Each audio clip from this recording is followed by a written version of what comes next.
Kegal, you did it. I did my best. This is what You you know what did. I say. I'm not the best, but I'm just better than the rest. Hey, listen, technology today, it's not the easiest thing. It is not No, the easiest thing. no. So if you're watching us now, this is Adam Kegal, That's who me. is our grand host of the Jewish Humor website, right? Facebook Right. page. And Yes. I'm Brad Graber. I'm your author of the book Boca by Moonlight, which I guess I should hold up right now. That's Boca by Moonlight. Can everybody see? I should take my hand away. That's a really nice looking cover. Thank you. Thank you, sir. And we're here today to just talk. And I'm very grateful to Adam for really giving me the opportunity to really meet with everybody and have a chance to talk a little bit about being an author and coming out with this book and what the book is about. It's been a very supportive group so far. People have been very kind. You see me post from time to time, I think, and I try to be funny because it is a humor web page, even though people have periodically said, "You're not funny. Why are you posting in here?" But I try to be funny. And, it's like they always say, and Adam, you know this, the minute you try to be funny, you're dead in the water. So we're going to just try to be serious maybe a little bit and talk about the book Yeah. and about where I've been and what I've done. So are you comfortable, Adam? I am. I am. I'm sitting in my office chair in my office in front of my laptop computer where I always do my shtick in front of to the Jewish Humor group and entertain the best I can. Let me ask you a couple questions, Brad. Sure. First, tell us where you grew up. Well, I'm originally from New York. So I'm from New York City. I was born in the Bronx and I was raised in Queens. And I am, like all of you folks, a bar mitzvah boy. I did a bar mitzvah boy with a blue, sparkly bar mitzvah jacket. So I'm one of those guys who had his bar mitzvah at Leonard's on Long Island. So if you're from New York, most people probably know Leonard's. So that's who I am.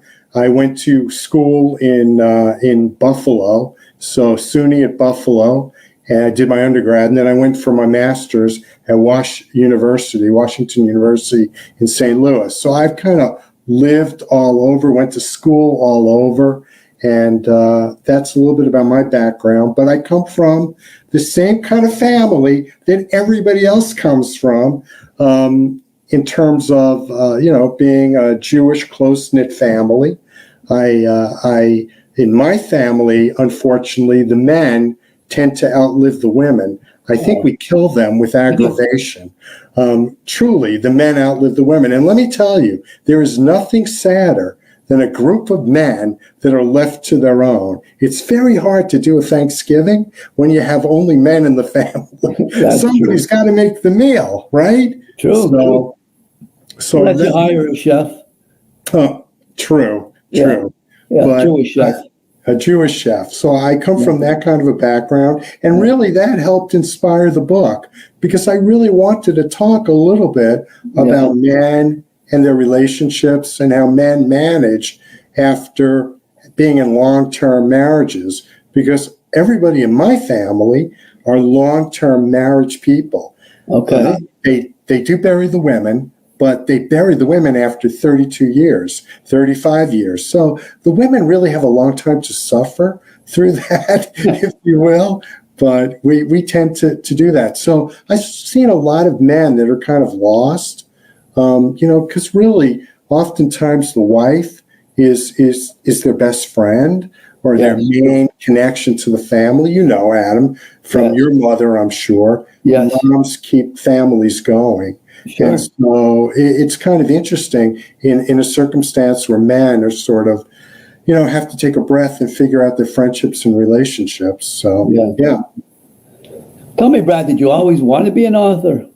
Well, I always listened to everything everybody had to say. I was a very quiet kid. And I grew up in an 8-story apartment building with 22 apartments on a floor. My mother was very social, so I heard a lot of stories. And there was a central laundry room where all the stories were being told. And so, your mom would send you downstairs to pick up the laundry, and, a little boy would run in and run out really quickly, but you couldn't help but hear all these stories about all these people. And then, of course, in the elevator, you would listen to all the stories. And people only had like 3 minutes, in an elevator ride to tell a quick story. Somebody would say, so tell me, what happened with your mother? How's your grandmother? And you had to be quick. So for me, I always loved to tell stories. I grew up on it. And that really was part of the reason why I wanted to be an author. I thought that would be fun. Yeah, we do have a question from one of our members, and it says, do you have a favorite author? They're asking. I've been reading a lot lately. Well, not lately. I've always read a lot. Okay. One of the people that I just finished reading, Gentleman in Moscow by Amor Tolls. And if you're interested in the Russian Revolution and the impact of people, this is a story of one man account and how he survives the Russian Revolution, being forced to live in the Metropole Hotel in Moscow. And it's really, I thought it was a great book. I really loved it. The other thing that and I've read a whole bunch lately, but I loved A Beautiful Boy. So that's a story of a father and son. His son struggles with drug addiction. And so that's also another wonderful, wonderful book. But those are two that sort of come to mind pretty quickly. Did they make a movie from that book? Yeah, they did. They did. I think I can't remember the actor. Yeah, I'm sure somebody will be able to jump in and talk about that. But they did make a movie with that, and it was really it's so relevant, especially today. Yeah, people do have those kind of issues with drugs and in the family, even mental health issues where parents, struggle with that. So, yeah.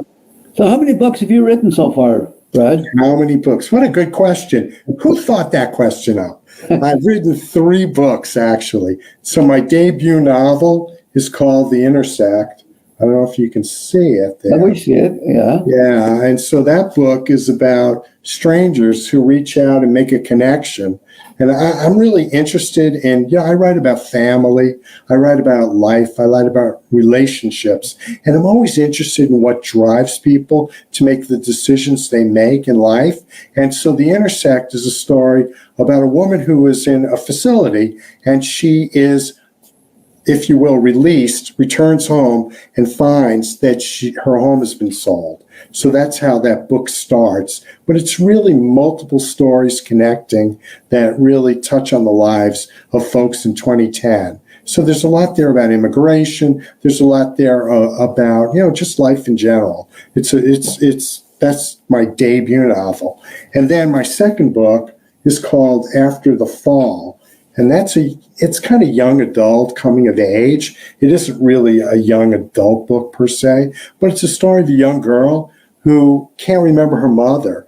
And so she goes on this journey to try to find out what happened to her mom. And she's being raised by a grandmother who doesn't really want to talk about the past, which is why she's got to reach out. And she finds a distant uncle, and through that, she learns the story of her mother. So that's really another book. And then, of course, there's my third book. I don't think you've ever seen this, but this is called What's That Growing in My Sour Cream? Okay. That's a funny title. Yeah, it is a funny title. I write essays, and I do like a humor blog. I'm a big fan of Seinfeld, and I love the Golden Girls, and I like Irma Bombeck. I'm just a pushover for all that stuff. So What's That Growing My Sour Cream is really a collection of over 70 essays, and I'll just hold it up again. You can see how funny that cover is. It is. They're humor essays, and it's over 70 essays, and it's really about things like, is Mahjong the true game of champions? And I talk about, what would your dog say if he could talk? Is COVID a good name for a dog? I go through all these kinds of items like, do good things come to those who wait? Why is it difficult to change the bed sheets? Were you raised in a barn? This is all the stuff that I always heard growing up. Are you too old to change? 10 reasons why your workout may not be working out. So I write this humor blog, and I do it every month. And Adam, I think you're on the list now. Yes, And I am. I send it out every month with, Right. for free. And I have over 3,000 subscribers across the country. So it's really done quite well. I'm hoping to get to 10,000 because, you know how it is. We're always like trying to grow our business. Absolutely. Because you've got, and it's amazing what you've done because you've got over 200,000 subscribers, which is absolutely astounding. Well, Tony Robbins once said, if you're not growing, you're dying. Yeah, I guess that's true. He must have been talking about my gut, though. Was he referring to that? Because that's kind of growing, too. Anyway, so I write a... Let me ask you another question. What inspired you to write Boca by Moonlight? Yeah. Well, okay. My mother died at 58. So my dad was a widower at 60. And my dad had been married, they were married about 38 years. They married very young. And when my dad was a widower, within a year, he had more dates than he could imagine. Wow. I mean, within 6 months, they were lining up outside his door. And, what was the secret sauce? What was the secret sauce? How did he get all these women? He didn't know either, and neither did I, to tell you the truth. Yeah. And so my dad wound up marrying a very, very wealthy woman in Boca Raton. To be honest, he had his pick of anyone, and I think he sort of decided that if you're going to get married a second time, marry a woman you like. And if she has money, it's not a terrible thing. No. And so my dad lived on the grounds of the Boca Raton Hotel and Country Club. So when we would go visit, it's a very exclusive 5-star property. The gate would go up whenever you said the name Graber, and I'd be like, what?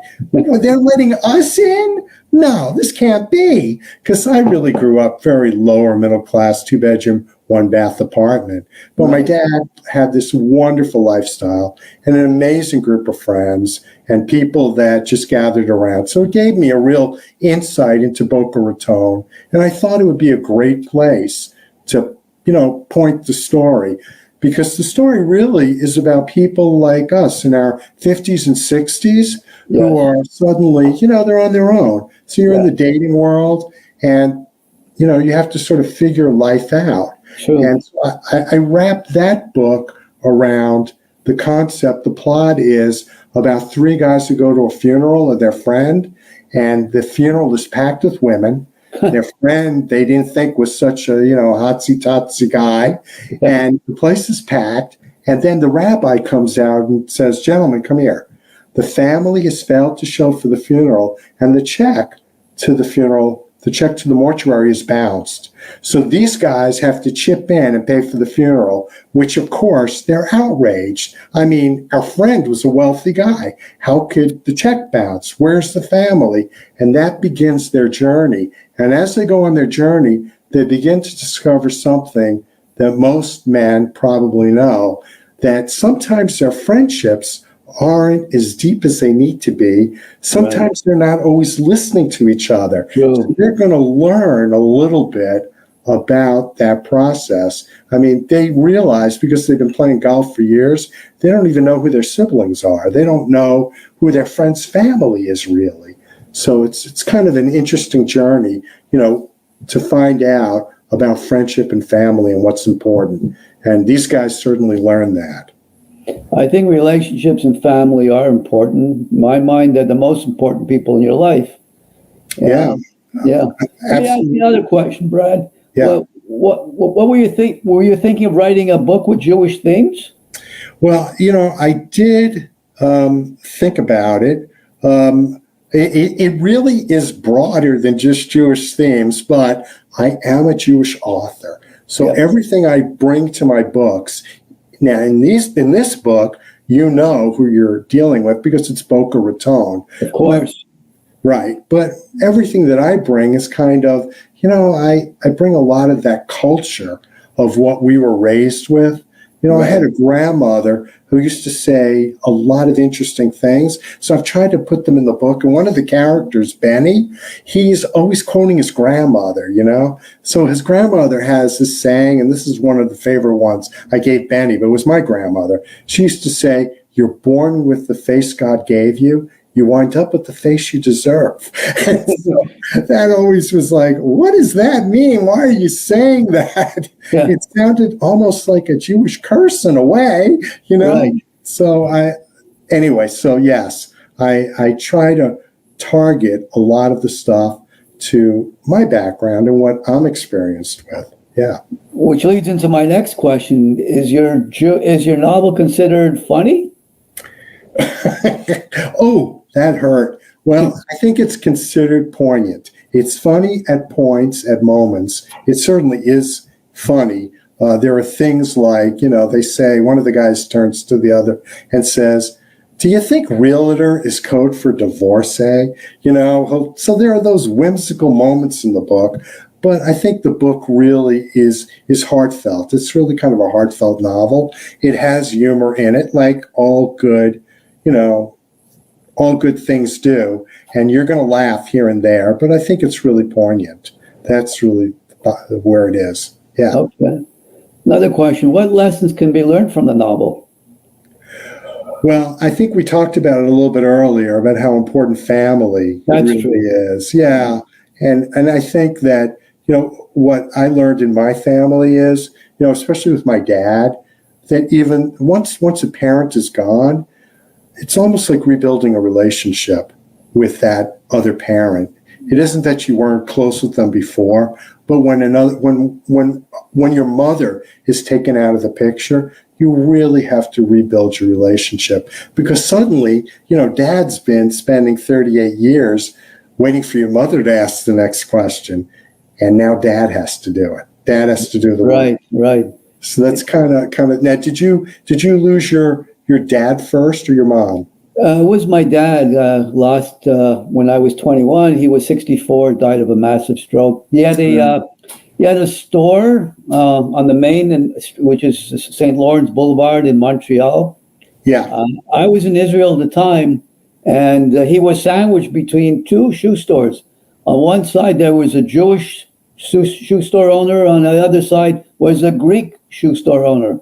Yeah. But the Greek was never doing as good as the Jewish shoe store owner. And he was always looking at what he's putting on his window, what he's putting for sale. And, he was always struggling, the Greek shoe store owner. So I think in the end, he decided that maybe just put the Greek lightning, put the store on fire and the building on fire, which is what he did.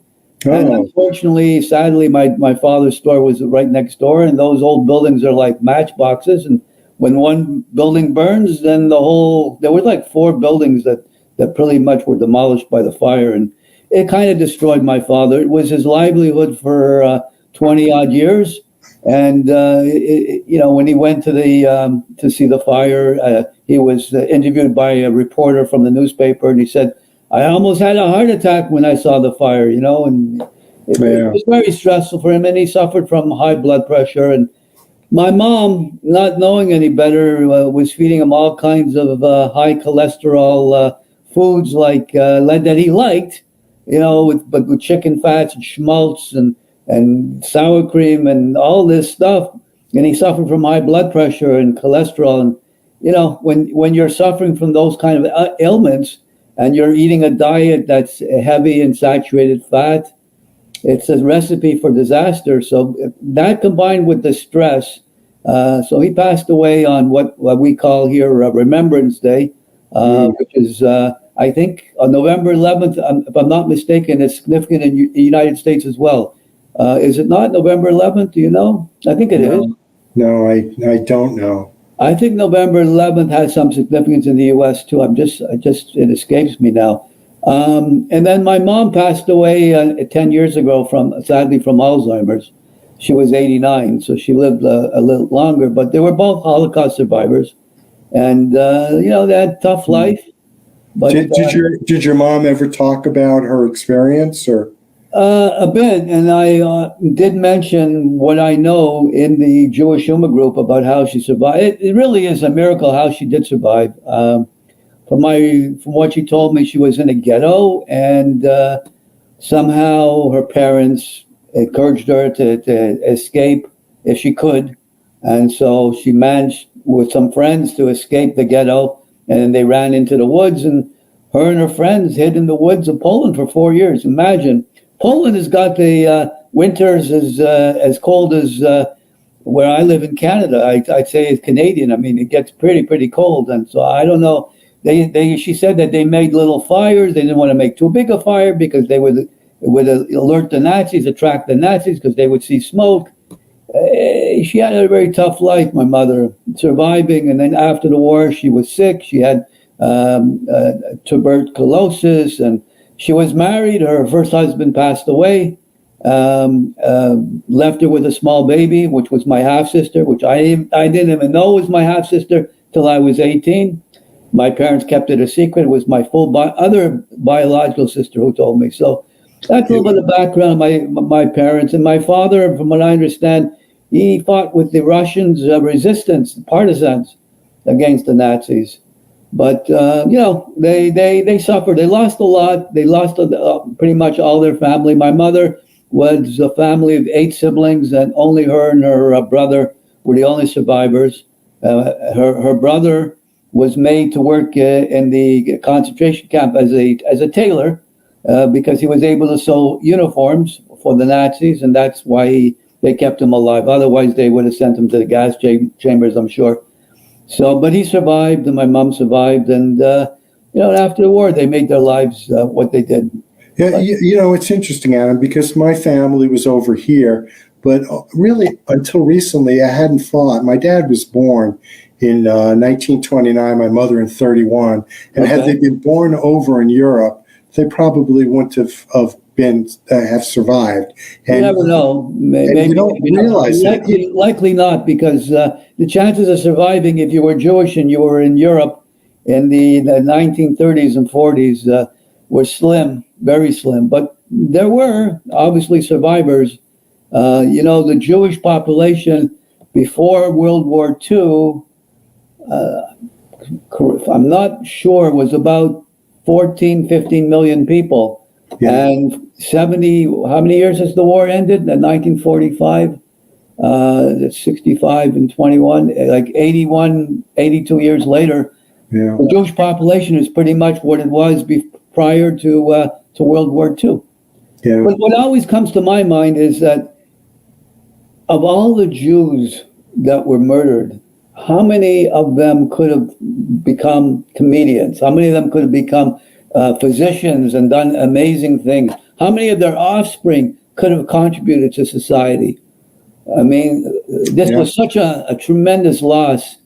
In my mind, maybe I'm biased. I am biased, but I still think that the Jews contribute more to the world than any other race or religion, and it's witnessed by all the Nobel Prizes they receive and all these various departments, whether it be in medicine or whether it be in peace or technology. I mean, we're very bright people and very, very proud. Anyway, let's get back to your book.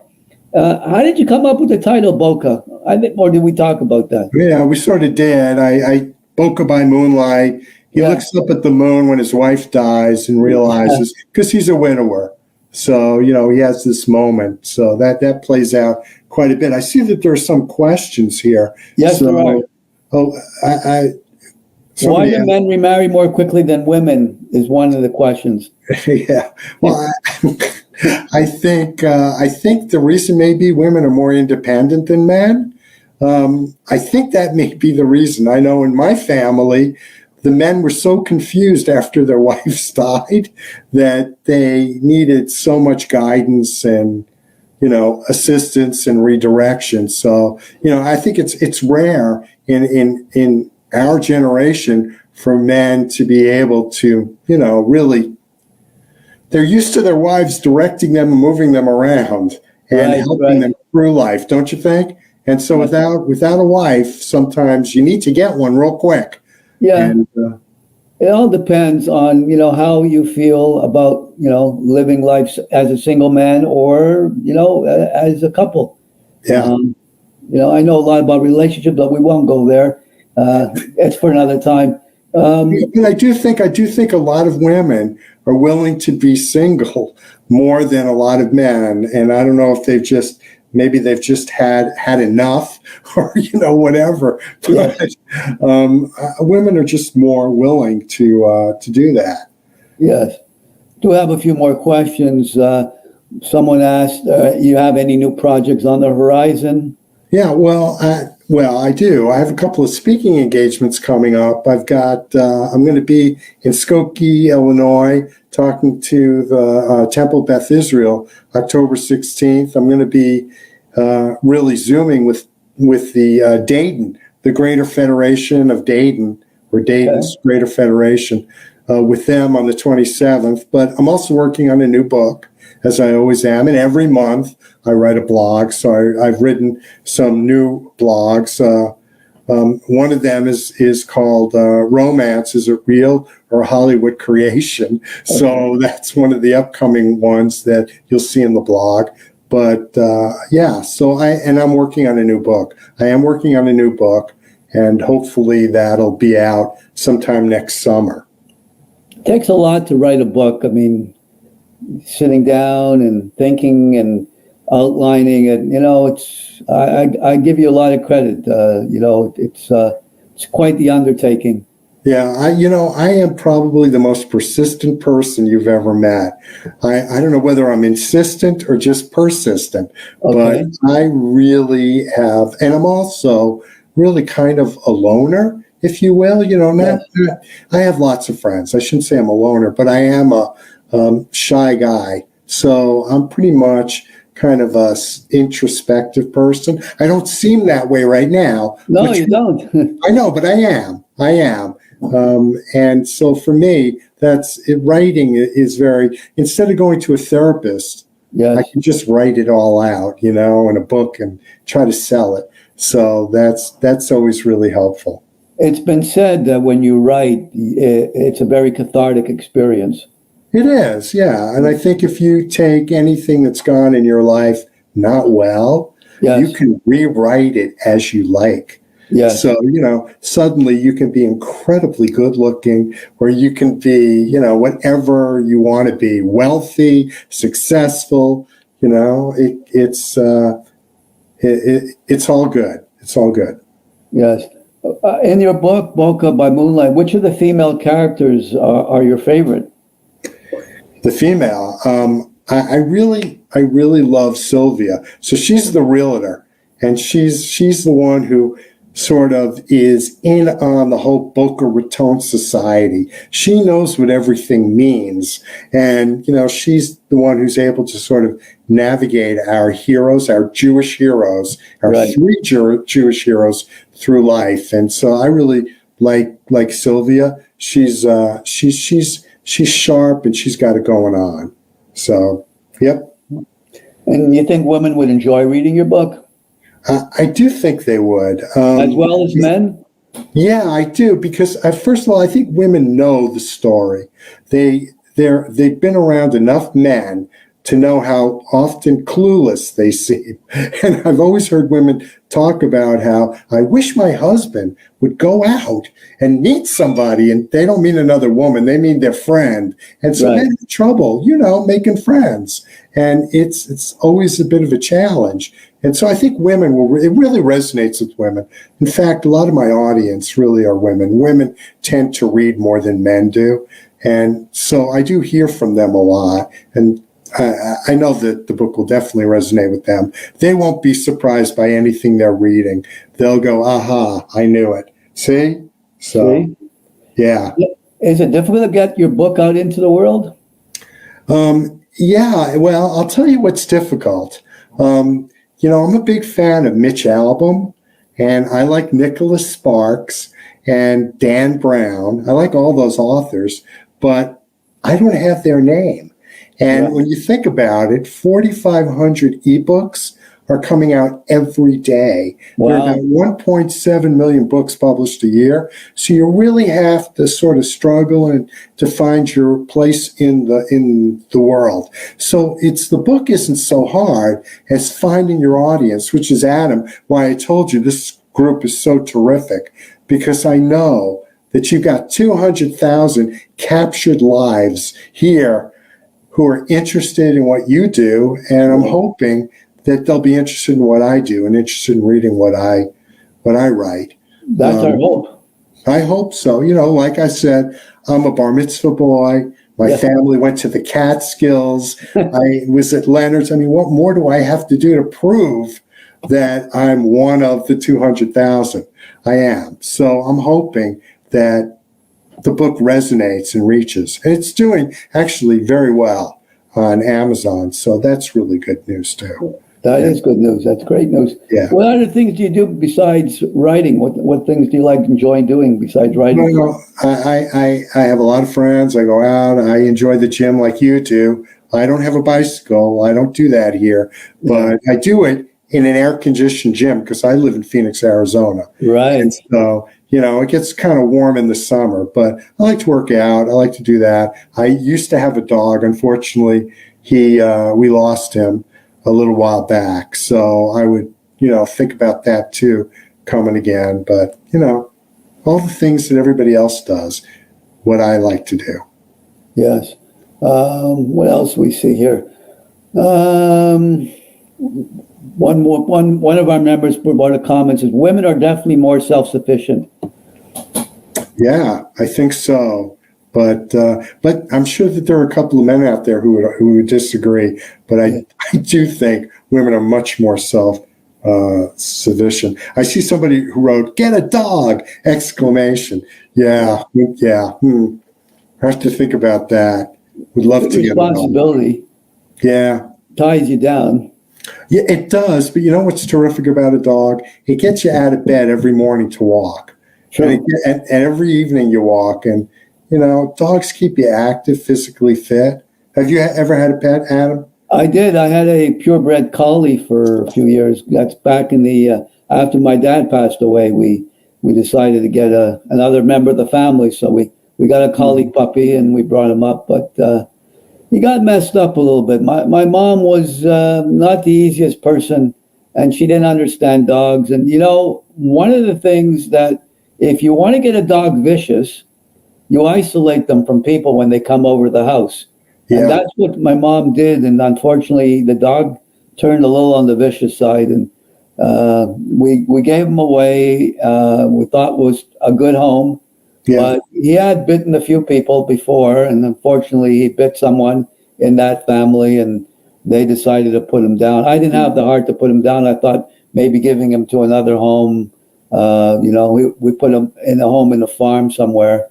So it was tough. It was tough. It was a tough thing to do, to say goodbye to him, because I really was attached to him. But but I live in Montreal, Quebec, Canada, or a suburb of, which is Brassard, and it gets pretty chilly in the winter. And chilly? It gets chilly?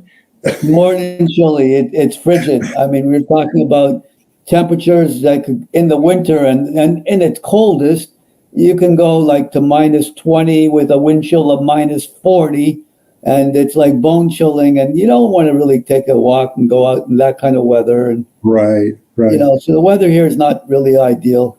Well, it's coming up here. It's funny when you say chilly, Adam. I think about what we say in Phoenix. We always say it's a dry heat. It's like that's the kind of what people do when they live in these inclement climates sometimes. Yes. So somebody's asking me, is the book available for book clubs? You bet. And I should also mention the book is it's a Jewish Book Council selection. So that's always good too. So that the Jewish Book Council is sort of like a stamp of good housekeeping for a lot of books. So that's good. Yeah, a couple more questions here. Isn't it unusual to find such a group of supportive men as in Boca? ? Isn't it unusual? Well, I don't know. There are a lot of guys who are getting together at, for coffee and bagels and, in the morning. And I know a lot of guys do that. So, and they also play golf. So there are a lot of guys who play golf together. And so I think the trick about being supportive, I always say about men, it's a little bit different. We don't have sometimes the emotional intelligence. And a lot of it has to do with the fact that we don't actually look at each other. If you think about it, we go to a sports arena and we look to the field and we spend our time talking to each other. We're not looking at each other. We're not making, eye contact. So I think when guys get together for coffee, or even when they play golf, there's always an opportunity for them to bond a little bit, more than going to sporting events, right? Sure. And I think if they're going through or they've gone through similar experience, that they could have a commonality where they can relate to one another on a higher level. Yeah. I think that it all depends on what one experiences or one has experienced and what one is experiencing currently in their life is, I think the level as to how they relate to one another. Yeah. But, everybody's different. But it can really be isolating if you're divorced or widowed. And in my book, 2 of the guys are divorced, 1 is widowed. And, one of them has been married 4 times. Wow. So it's like he's tried and tried and tried again. Yeah. And so that makes that always kind of like interesting. That the late Larry King, CNN host, was married 8 times. 8 times, right. Yes. Right. Which is, I'm always like Mickey Rooney. He was married many times. Yes. And it's crazy. It's crazy. I guess every marriage is a practice run for the next one, I suppose. Right. There's always something to learn, I guess, right? Yeah, but there's something to say about, why if he was married 8 times, take Larry King, why weren't the 7 previous ones successful? Unless some of them may have passed away. I don't know the whole story of every one, but, relationships take work. They do. I always said relationship is like a mirror. They're very fragile. Is it fragile or fragile? Well, I think it's either way. I think either way. Okay, so I say this: relationships are very fragile, and I make an analogy that relationships like a mirror. If you look into a mirror, a perfect mirror, you see a perfect reflection of yourself in the mirror. Yeah. However, if you drop the mirror and the mirror breaks or cracks, maybe put the mirror back together, put Scotch tape, cover up the cracks, but the mirror will always be cracked. And that's my metaphor for relationships. They're very fragile, and you have to realize that what you say or what you do could have a significant impact on your significant other. And, depends how sensitive they are, of course, but, they take work. Relationships take work. So what else we have here as far as questions? Wonderful comment about men not looking at each other. That resonated. That one resonated. How did you learn so much about Boca Raton? Was a question. Oh, yeah. Well, because my dad lived there. Yeah. And I spent a lot of time. My dad lived there 16 years. So he was married 16 years to his second wife. Wow. Which, was pretty amazing. That's a long marriage. First time was 38 years, second 16 years. And, I don't know if this is true, but in my family, the men marry for a long time. I think a lot of Jewish men do, if they're able to. If their wives don't kick them out, they tend to want to stay married. I don't think most guys, I think most men do want to stay married. So somebody says, tell me the story about the guy at the bus stop who was married. Oh, yeah. Well, the thing that's interesting that I talk about, one of the characters who's been married 4 times, I mentioned that before. Well, that's inspired by a guy. I used to live in the Bay Area, and I was sitting at a bus stop waiting to go back home. They have this Marin airporter. It takes you back to Marin from the airport. And I was sitting at the bus stop, and a guy was sitting next to me, and he started to tell me the story of his life. And, I'm a writer. I immediately scooched up right next to him and listened. And he told me his first wife he married for love.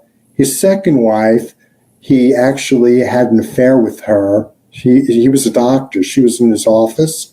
His third wife was somebody who he met at a club. He also left her. The fourth wife, he was in the middle of divorcing. And he said to me, and you know what the moral of the story is? And I said, no. He said, I should have never left the first wife. She's the only one who ever loved me.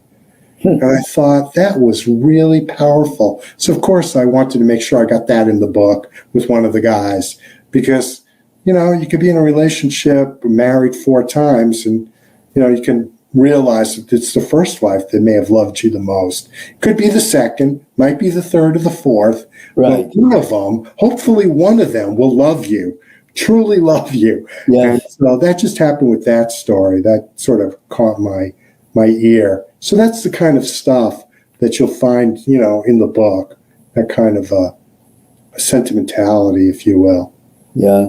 What other speaking engagements do you have in the future? Do you have any other speaking engagements? Well, I talked a little bit about Dayton. I talked a little bit about Skokie. So I'll be doing those 2. I've got a couple of other things in the pipeline in Phoenix. And so we'll see what happens. You know, I should tell you, I've lived in Chicago. I've lived in Detroit. Wow. I've lived in St. Louis. And I've lived in Buffalo. And I've lived in the Bay Area. And now I live in Phoenix. So I've lived in a lot of places. And so I'm kind of lucky to have, you know, have been around the country. But I also have friends, a lot of friends who live in Florida. And so, you know, I'm hoping to go out to those communities as well to talk about the book and connect.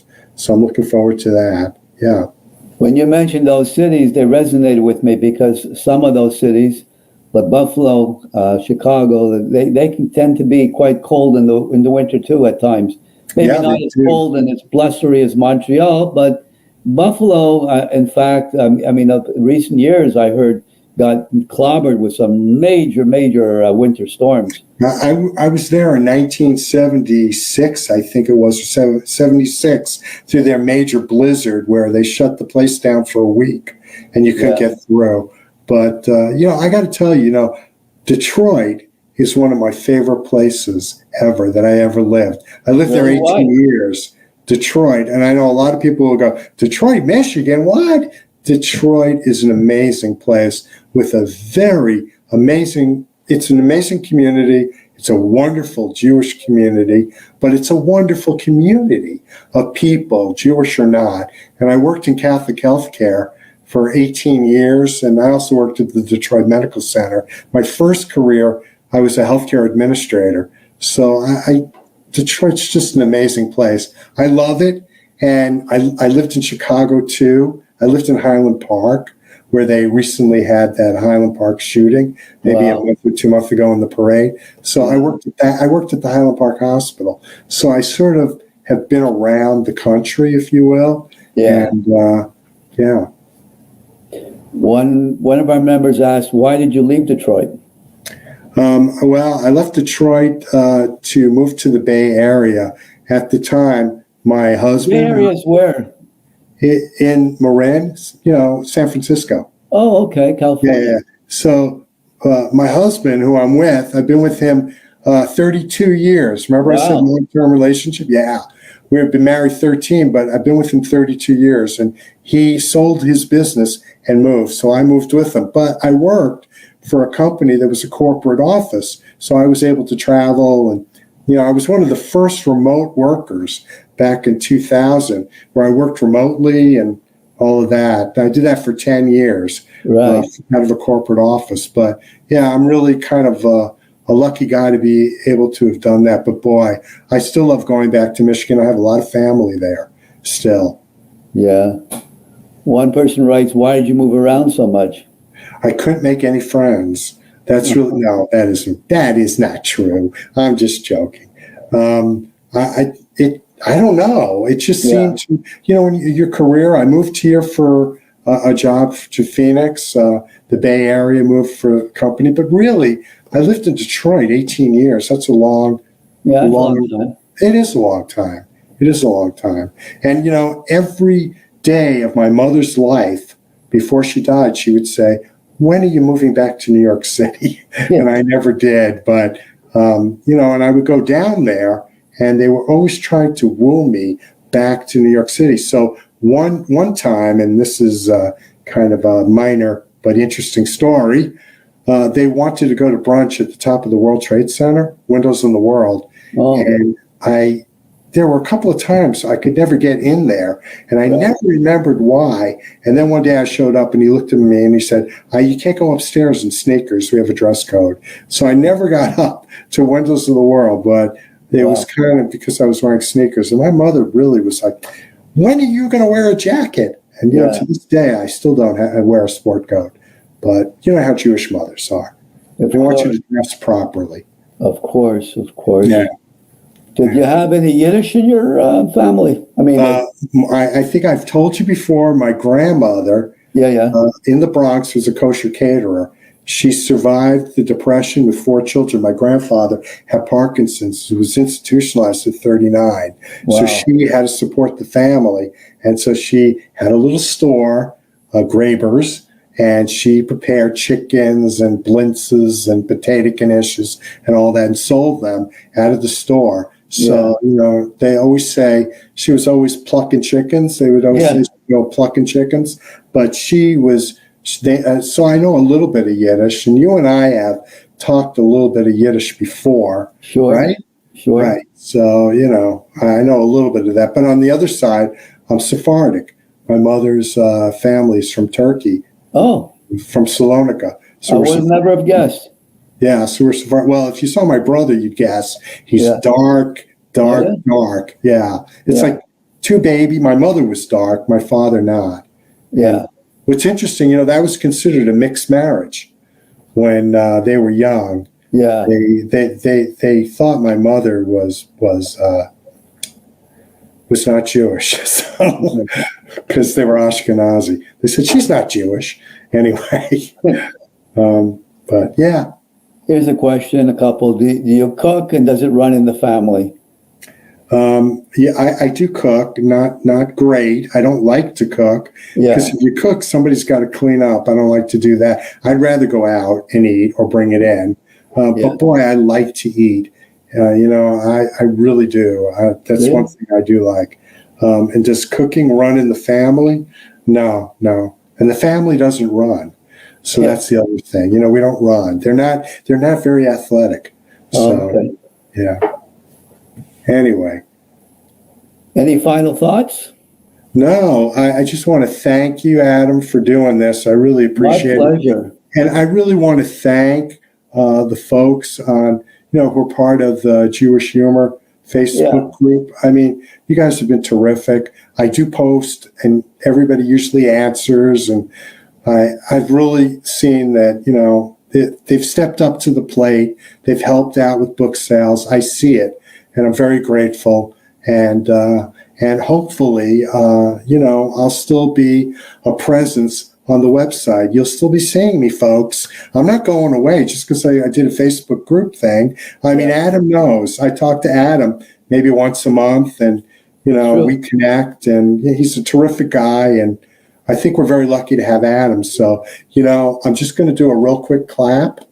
That's for you, for everything you do, because you're really terrific. A good clap for you, because, to be honest, I'm always honest, but you have been my most loyal and faithful advertiser and sponsor of all the advertising sponsors I've had since I've started the group. So I'm very grateful for that, and grateful to you. And for Jewish Humor members who are in a rush to say Shana Tova and Rosh Hashanah, I'm a bit of a stickler with time. I always recall that, and the late Andy Rooney on CBS 60 Minutes saying that we're always in a rush to move time along.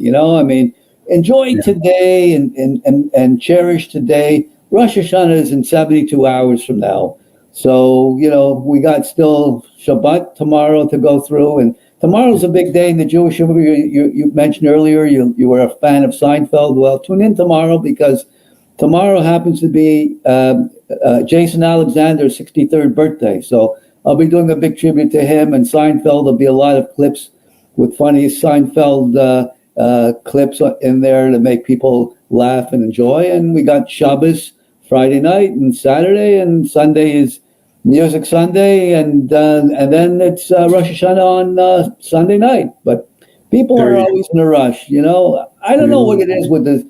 Do the Gentiles also wish each other like a Happy New Year 3, 4, 5 days in advance? I guess they do. I don't know. I think they do. Yeah, I think they probably do. You know, Adam, I forgot to mention, and this is the last point I forgot to say. Okay. If you send me an email at brad@bradgraber.com, brad@bradgraber.com, I will send you a link to a free book. So it won't be Boca, but it'll be a free book of my collection of essays. So I forgot to mention that.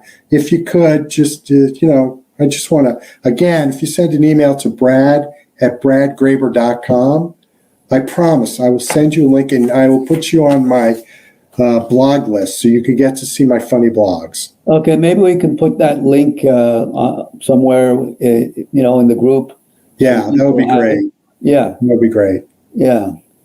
Okay. So, what are you doing the rest of the day? Well, by you, it's 3 hours behind. It's almost 8 p.m. Eastern. I know. I'm going to go eat dinner.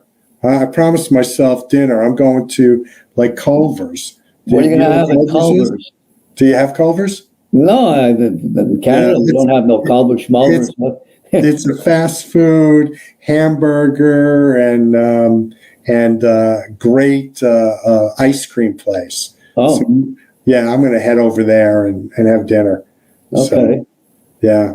What's the weather like there in Phoenix today? It is 97. Wow. It's going to be triple digits the rest of the week. It's never overcast. It's overcast now. We've actually had a little bit of rain, but it's never overcast. So it's called the Valley of the Sun. So it's always bright. If anybody has, that need to be in sunlight, this is a place to be. Yeah, here by me, it's 56 degrees Fahrenheit currently. And it's going down to 46 degrees tonight. And, fall officially starts, by the way, in approximately an hour and 11 minutes from now. I think it's 9:11 p.m. that fall officially starts. But it does start getting cooler here in my area, and it already is cool. So, well, in Phoenix, when it's 75 degrees, you need a coat because everybody here, their blood is thinned. Yeah. It's like, oh my God, you see people wearing scarves and, hats, and it's really cold. Yeah, so, well, pretty soon here, we're going to have to start using the heating. Haven't yet used it, but starting to get a little bit cool in the house. So, that's the way it is. Great. Weather, can't control it. Good. Hey, it's a joy to talk to you. Likewise. Be well. God bless. Okay. And God bless you too. We'll put a link to the to your blog or to your website, to your email address. Email address. Yeah, we'll send you a book. Okay. That'd be terrific. All right, my friend.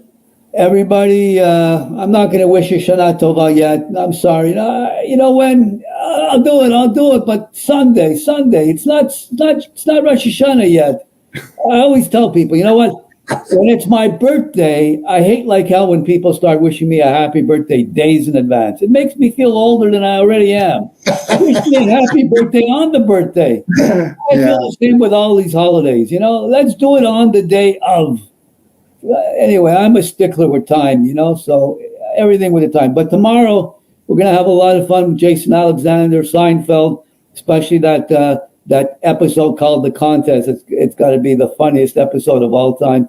So, you ever seen that contest, that episode, The Contest? I don't remember, but I'll be watching it tomorrow. I'll refresh your memory. It's the one where his mother catches him doing, he saw some glamour magazines and, he didn't anticipate his mother coming home that early. And she's wonderful. She's so funny. I think she recently died. Maybe a month or two back. Yes. She was brilliant. Yes. Yeah. But we'll be posting that tomorrow. Okay. So everybody enjoy the rest of the evening, and God bless everybody. God bless Brad. He's a great guy, and we look forward to more of your book.